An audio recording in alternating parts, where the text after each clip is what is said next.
Nice.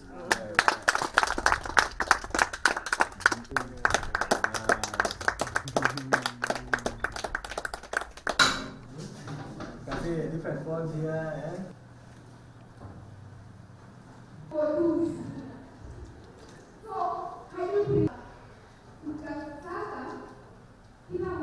We'll start the foundation in terms of technology. We'll start learning as early as now so that you don't have to finish school, so that you join a computer lesson after finishing Form 4. So if you start now, it will be easier for them to understand the basics. I hope this is going to help us as teachers to, teach well, and also for students to do research. And it's going to help, it's going to act as a driving force, because through technology you can achieve so much. And I'm sure this is going to be a very big relief to the teachers. Also, our students are well known in Kenya Science and Engineering Fair.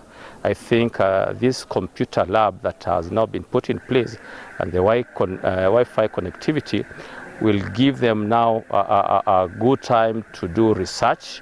So the work we've done today is really, brings to life when we say connecting people to knowledge. This is what we mean. One, we provide the connectivity so they can access, the world, through the internet on their fingertips.